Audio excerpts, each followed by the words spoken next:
Hi friends. அழகே அழகு சீரியலில் பார்த்தீங்கன்னா, கோமதி தங்கராஜை விருந்துக்கு கூப்பிட்டுருக்காங்க. தங்கராஜ், ரேவதி கூப்பிட்டுன்னு விருந்துக்கு வருவாங்களா என்னன்றத நம்ம இந்த வீடியோவில் பார்க்கலாம். வாங்க வீடியோக்குள்ளே போகலாம். இங்கே பாக்யராஜ், மலர், மதி, மீனா, ராஜின்னு சொல்லிட்டு எல்லாரும் பார்த்தீங்கன்னா ஷீட் விளையாடின்னு இருக்காங்க. அப்போ சுரேஷும் வராரு. வா சுரேஷ் விளையாடலாம் அப்படின்னு சொல்லிட்டு மீனா கூப்பிட்றாங்க. சரி இருங்க 2 நிமிஷம் நான் ஃப்ரெஷ்அப் ஆகிட்டு வந்துடுறேன் அப்படின்னு சொல்லிட்டு போகிறாங்க. சரி பார்த்தீங்கன்னா, எல்லாரும் விளையாடி முடிக்கிறாங்க. இங்க மலரும், பாக்யராஜும் பார்த்தீங்கன்னா, ரூம்குள்ள இருக்காங்க. ரேவதி வரலைங்க அப்படின்னு சொல்லிட்டு மலர் ரொம்ப ஃபீல் பண்றாங்க. சரி பாக்யராஜ் பார்த்தீங்கன்னா, ரேவதிக்கு கால் பண்ணி பாரு அப்படின்றாங்க. மலரும், ரேவதிக்கு நான் வீடியோ கால் பண்றேன் இருங்க அப்படின்னு சொல்லிட்டு, இல்ல வேண்டாம் ஃபர்ஸ்ட்டு நான் நார்மல் கால் பண்றேன். அப்புறம் வீடியோ கால் பேசிக்கலாம் அப்படின்றாங்க. பாக்யராஜும் பார்த்தீங்கன்னா, சரின்றாங்க. ரேவதிக்கு கால் பண்றாங்க. ரேவதியும் அட்டெண்ட் பண்ணி பேசுறாங்க. சொல்லுங்க அண்ணி நல்லா இருக்கீங்களா? ட்ரிப்பு போனதெல்லாம் எப்படி இருந்துச்சு? அப்படின்னு சொல்லி கேட்குறாங்க. சரி இரு நான் வீடியோ காலுக்கு வரேன் அப்படின்ட்டு வீடியோ கால் பண்றாங்க. சொல்லுங்க எப்படி போச்சுன்னா, நல்லா தான் போச்சு. நீ இல்லாத தான் கொஞ்சம் ஃபீலிங்கா இருந்துச்சு ரேவதி அப்படின்னு சொல்லிட்டு மலர் சொல்றாங்க. ஆமா அண்ணி நானும் வந்துரலான்னு இருந்தேன். அவருக்கு வேலை வராம இருந்திருந்தா நான் வந்திருப்பேன். சரி விடுங்க பார்த்துக்கலாம் எப்படி போச்சு அப்படின்றாங்க. நல்லா தான் போச்சு. மீனாவோட ஹஸ்பண்டும் வந்தாராங்க அப்படின்றாங்க. ஆமா அம்மா சொன்னாங்க அப்படின்றாங்க. அத்தை தான் கொஞ்சம் கை வலி, கால் வலின்ட்டாங்க. மதி ரொம்ப டென்ஷன் ஆயிட்டா. அதுக்கு இங்க எதுக்கு வந்திருக்கணும்? அங்கேயே இருந்திருக்கலாம்ல அப்படின்ற மாரி கோமதி அம்மா தான் கொஞ்சம் சமாதானப்படுத்தி விட்டாங்க அத்தையும், மாமாவையும் அப்படின்ற மாரி சொல்றாங்க. இங்க பாக்கியராஜ பார்த்த ரேவதி பார்த்தீங்கன்னா, "ஏன்ன சைலண்டாவே இருக்க?" அப்படின்றாங்க. "இல்ல ரேவதி, நாங்க லவ் பண்ணும்போது மலரும் நானும் லவ் பண்ணும்போது நாங்க பீச்சுக்கு தானே போவோம். உனக்கு தெரியும்ல" அப்படின்றாங்க. "ஆமாண்ணே எனக்கு தெரியும். நீங்க அந்த ஒரு இடத்துக்கு தான் போவீங்க. நானும் வந்துட்டு பக்கத்துல உட்காந்து சுண்டலும், மாங்காயும் சாப்பிட்டு இருப்பேன். ஞாபகம் இருக்குண்ணே" அப்படின்றாங்க.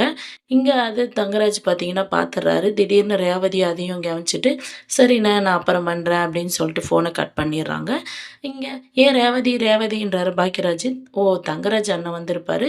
விடுங்க பேசிக்கலாம்" அப்படின்ற மாரி மலர் சொல்றாங்க. இங்க தங்கராஜ் வந்து பார்த்தீங்கன்னா, "யார்கிட்ட பேசிட்டு இருந்த?" அப்படின்றாங்க.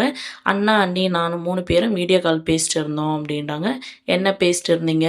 "இல்ல ரெஸ்டாரண்ட் போனத பத்தி தான் பேசிட்டு இருந்தோம்." "உண்மையாவேவா?" "உண்மையாதாங்க" அப்படின்றாங்க. "ஆமா யாரோ சுண்டலு, பீச்சு, மாங்கான்னு சொல்லி பேசியிருந்தீங்களே, அது என்ன? யாரு யார லவ் பண்ணா?" "சரி இருங்க நான் உங்களுக்கு குடிக்க தண்ணி கொண்டு வரேன்" அப்படின்றாங்க ரேவதி.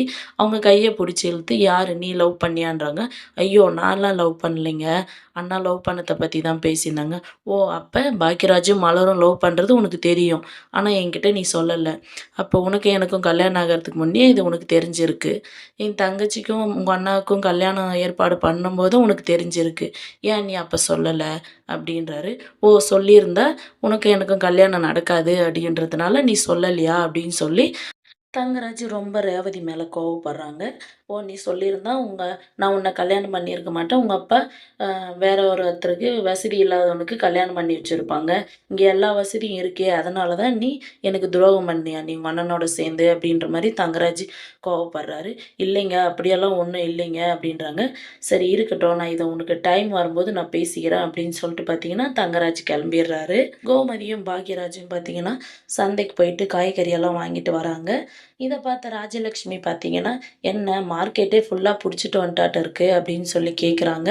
கோமதி பார்த்தீங்கன்னா, ராகவன் கிட்ட "எ என்னண்ணே மாப்பிள கிட்ட சொல்லிட்டீங்களா?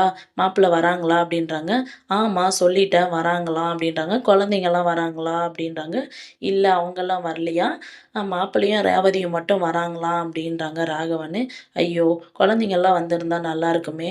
சரி விடுங்க" அப்படின்ற மாரி கோமதி சொல்றாங்க. பாக்யராஜ் கிட்ட, "தம்பி இதெல்லாம் எடுத்துன்னு போய் கொஞ்சம் கிச்சன்ல வச்சிருப்பா" அப்படின்றாங்க.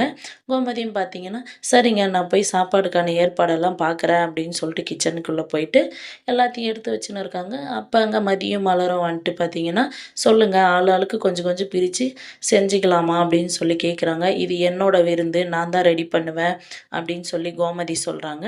அப்ப மீனா பார்த்தீங்கன்னா, "சொல்லுங்க அத்த என்ன பண்ணணும்?" அப்படின்றாங்க. "அதில சிக்கனு, மட்டனு, மீன் இருக்கு. அதெல்லாம் அந்த கொல்லைப்புறம் போயிட்டு கழுவி எடுத்துட்டு வா" அப்படின்னு சொல்லி சொல்றாங்க. ராஜ்கிட்ட பார்த்தீங்கன்னா, "நீ உக்காந்து இஞ்சி பூண்டு பேஸ்ட் ரெடி பண்ணு" அப்படின்றாங்க. ராஜு பார்த்தீங்கன்னா, "எனக்கு எப்ப பார்த்தாலும் நீங்க இந்த வேல தான் அத்த குடுக்குறீங்க" அப்படின்றாங்க. "ஃபர்ஸ்ட்டு இந்த வேலைய முடி, அப்புறம் அந்த வேல பார்க்கலாம்" அப்படின்றாங்க. இங்க மதிக்கும், மலருக்கும் பார்த்தீங்கன்னா, இந்த வெங்காயம், தக்காளி எல்லாம் கட் பண்ணுங்க அப்படின்றாங்க. இப்ப பார்த்தீங்கன்னா, ராஜலட்சுமி வராங்க. "என்ன ஒரு படையே இங்க சேர்ந்து வேலை செய்யுது" அப்படின்றாங்க. கோமதி பார்த்தீங்கன்னா, "ஆமா என்ன பண்றது? பண்ணுறது? கொஞ்சம் சீக்கிரம் முடிக்கணும்ல, அதனால தான் அப்படின்றாங்க. நீங்களும் கொஞ்சம் ஹெல்ப் பண்ணுவீங்க வாங்க அப்படின்னு சொல்லி அவங்களையும் கூப்பிடுறாங்க. அவங்க என்னால முடியாதுன்றாங்க. இருந்தாலும் அவங்கள புதினா, கொத்தமல்லி கிள்ளி குடுக்க சொல்றாங்க. அவங்களும் செஞ்சுன்னு இருக்காங்க. இங்க ரேவதி பார்த்தீங்கன்னா, அன்னைக்கு ரெஸ்டாரண்ட்டுக்கு போனோனதுக்கு இவரு இவ்ளோ கத்துனாரு. இப்ப இங்க போணும்னு சொன்னா என்ன பண்றாரோ தெரியலையே அப்படின்னு சொல்லிட்டு பார்த்தீங்கன்னா, வந்து கூப்பிடுறாங்க. அவரு பார்த்தீங்கன்னா, "நீ கூப்பிட்டா வந்துடணுமா? நம்ம வீட்ல என்ன சாப்பாடு இல்லையா? அவங்க வீட்ல விருந்துக்கு வைக்கிறதோட நீ அதிகமா ரெடி பண்ணு" அப்படின்னு சொல்றாங்க. "உங்க அப்பா கூப்பிடாம நான் வரமாட்டேன்" அப்படின்றாரு. அவங்க அப்பாவும் பார்த்தீங்கன்னா கால் பண்றாங்க. "சொல்லுங்கம்மா மா" அப்படின்றாரு. "என்ன கிளம்பிட்டீங்களா? எங்க இருக்கீங்க?" அப்படின்றாங்க.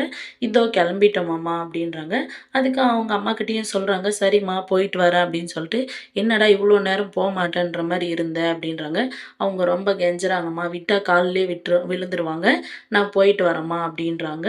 அடுத்து எந்த மாரியான சுவாரஸ்யமான விஷயங்கள் நடக்குதுன்னு நாம பார்க்கலாம். வெயிட் பண்ணுங்க.